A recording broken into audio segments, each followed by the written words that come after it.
Bonjour, pendant que sur Twitter, des internautes comme vous et moi, je ne vais plus sur Twitter, mais on m'a rapporté les faits, des lecteurs comme vous et moi scrutent les sites de précommande pour découvrir des sorties non annoncées encore par Urban Comics, grillant la priorité à des journalistes dépendants des éditeurs qui attendent le feu vert de ces éditeurs pour communiquer, hein, les journalistes qui ragent du coup.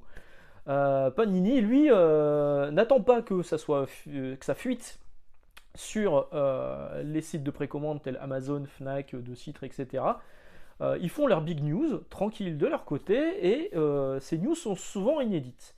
Et dans ces news inédites, j'en ai retenu une aujourd'hui qui vient d'être annoncée, à un moment où j'enregistre, où je me suis dit, il faudrait que j'en fasse une vidéo dédiée tout de suite, parce que, et pas attendre la fin des big news. Jusque là, j'attends la fin des big news pour vous faire une grosse vidéo résumée, en général deux vidéos parce que c'est assez costaud, résumé de ce qui se passe, ce qui a été annoncé chez Panini. Mais cette news là, je pense qu'il est intéressant d'en parler dans une vidéo dédiée tout de suite, à savoir une nouvelle collection à petit prix, donc 7,99€, hein, ça doit être 7,99€, après, il y a déjà eu les fans de Marvel qui a été annoncé, je sais plus pour quand, c'est pas mars ou avril.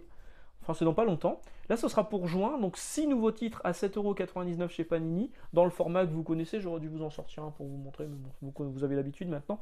Donc, 6 nouveaux titres. Avant, c'était 10 depuis le prochain. C'est bizarre à dire. Dorénavant, en 2023, ce sera plus 10 titres proposés dans ces collections. Des collections qui ne sont pas pérennes, comme chez Urban Nomad. Certains titres arrivent en rupture au bout d'un moment, certains plus vite que d'autres. Là, sur la dernière collection, on peut encore commander certains des titres, notamment Weapon X, que je vous recommande toujours à ce prix-là.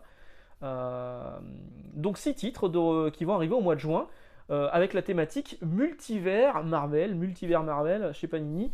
Bon, bah, la thématique du moment, hein. De toute façon, dans le MCU, on a eu Doctor Strange Multiverse of Madness. Dans Ant-Man, on a aussi, dans le dernier film Ant-Man, que j'ai vu, et que je ne trouve pas si mauvais que ce qui a pu être annoncé à droite et à gauche. Après, comme d'hab, hein, faites-vous votre avis vous-même, c'est encore la meilleure chose à faire. Moi, je me disais de toute façon, personne n'a aimé, je vais aimer. J'ai aimé les deux premiers films Ant-Man. Celui-ci, effectivement, il est sans doute en dessous. Mais c'est loin d'être la catastrophe qu'on nous avait annoncé. Ça va. Franchement, les 2 heures de film, on les voit pas passer. Maintenant, c'est un film qui va rapidement vieillir, je pense, parce que là, c'est vraiment que du fond vert et ça se voit à mort. Il est déjà daté au moment où il sort. Le personnage, le grand méchant, je trouve qu'il cabotine un peu et parfois il a l'envergure d'un grand méchant, il est charismatique et par moments, je le trouve juste ridicule. C'est un peu dommage, mais bon. Ant-Man 3 n'est pas un mauvais film, c'est pas non plus un bon film, mais c'est un film qui se laisse voir pendant 2 heures et qui touche au multivers un petit peu dans l'univers Marvel, sujet de ses prochains titres à sortir chez Panini. Alors, d'abord, premier titre annoncé, House of M. House of M, alors là, ça c'est une version Panini UK, la version Ultimate Edition, donc qui sortira à 8 balles. Franchement, si vous ne l'avez pas déjà, parce que c'est déjà sorti en must-have à 16€. Alors, on va tout de suite. Effectivement, beaucoup de titres de ces collections sont dérivés de ce qui sort en must-have. Alors là, pour le coup, j'en ai noté 2 sur les 6. Ça fait quand même un tiers. Pas mal. Mais il y a pas Hulk gris. Je sais qu'il y a beaucoup de gens qui attendent Hulk gris parce que Hulk gris sorti en début d'année en must-have, je le recommande toujours fortement. Et tout le monde attend une éventuelle apparition dans une collection à petit prix à 8 balles chez Panini. Bon, ce sera peut-être pour les fêtes de fin d'année, du coup, pour la prochaine collection, vu qu'il y en a plusieurs dans l'année. Donc une collection qui n'est pas pérenne, machin, je vous l'ai dit. Donc House of M qui est déjà sorti en must-have. Si vous ne l'avez pas déjà, bah craquez parce que c'est un bon récit de Bendis. C'est en plus de ça dessiné, mais de façon magnifique par Olivier Coipel. Les pages sont incroyables, vraiment c'est hyper bien. C'est effectivement du multivers. C'est qu'est-ce qui se passe une fois que euh, la sorcière rouge pète un câble et décide que elle ne veut plus de mutants. Enfin, il n'y a plus beaucoup de mutants en fait. C'est donc la Magneto qui devient un peu le maître du monde. Et on voit donc toutes les différences qu'il y a entre l'univers normal de Marvel et l'univers Marvel classique. Alors par contre, si vous connaissez rien à l'univers Marvel, vous allez penser que ça c'est l'univers normal. Non, c'est pas le cas. Donc House of M, c'est vraiment très bien. Bendis, Coppel, vraiment c'est recommandé, surtout au prix auquel il sera proposé. Deuxième titre annoncé, c'est Spider-Man l'Empire. Alors je ne l'ai pas, ça sera l'occasion de le prendre. C'est du Karen Drews. Je me souviens l'avoir lu, ça m'a pas laissé un souvenir impérissable. Je sais que Karen Drews voulait en faire son Dark Knight Returns, donc quand même, il y a quand même des sacrées chaussures à enfiler là pour le coup. Ça s'appelle Rain en VO, Spider-Man Rain. Ça m'a pas laissé un souvenir impérissable, mais bon, à ce prix-là, je pense que je vais le prendre, vu que je ne l'avais pas pris à l'époque, vu que je le trouvais trop cher. Spider-Man l'Empire. Ensuite, on a Marvel Zombie. Alors, je présume que c'est le premier tome qui est le meilleur, hein, de toute façon. Bon, je vois des gens qui réclament un omnibus Marvel Zombie. Sachez que dans Marvel Zombie, il y a 3 mini-séries qui sont bien, celles qui sont écrites par Kirkman. Tout le reste, c'est très très passable, hein, très très passable.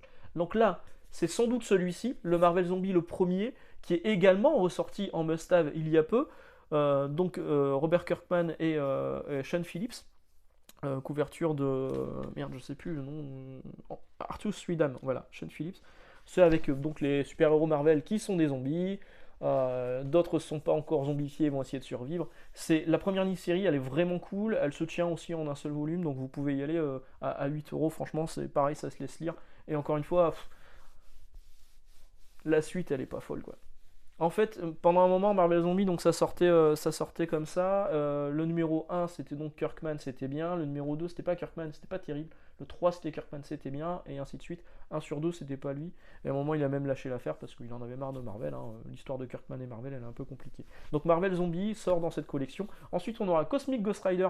Il n'y a rien de précisé, donc je présume que c'est la première mini-série, à savoir celle-ci, celle de Donny Cates et de... c'est Dylan Burnett, hein, c'est Dylan, hein. Pas de conneries, hein. Oui, c'est Dylan Burnett. Voilà. Donc, qui fait suite à Thanos Gagne. En français, Thanos Gagne, je m'y ferai jamais à ce nom, c'est Thanos Wins en VO. Thanos Wins, on voit en tout petit ici.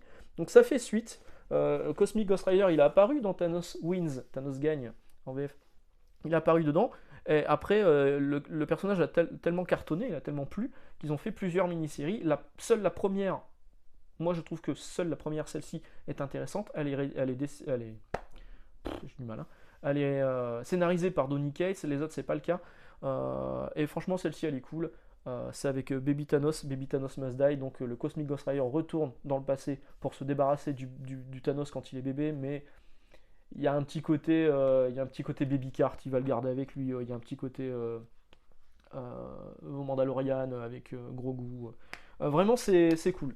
Ça, c'est très très bien, pareil, ouais, 8€, je vous le recommande. Deadpool remassacre l'univers Marvel. Alors, Cullen Bone au scénario, Dali Bortalagic au dessin. Je passe. Et le dernier annoncé, c'est Spider. J'en ai pas zappé, hein. Non, c'est bon. J'en suis bien 6, hein. House of Pem, machin, Marvel Zombie, Cosmic Ghost. Ouais, c'est bon.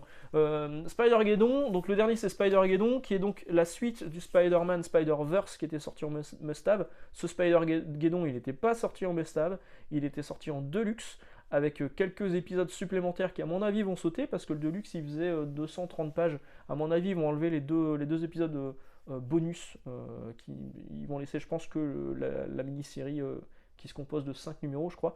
Donc Christos Gage au scénario, Dan Slott, Jorge Molina, parfois du Carlo Barberi, parfois du Todd Knock, parfois du Clayton Crane. Dans le Deluxe, il y avait aussi du Bagley, mais là je pense que ce sera pas le cas. Donc c'est la suite de ça avec les... Comment ils s'appellent ces mecs, les méchants là. Les héritiers, voilà, les héritiers qui étaient en prison, qui se libèrent de la prison et qui vont attaquer donc les Spider-Personnes.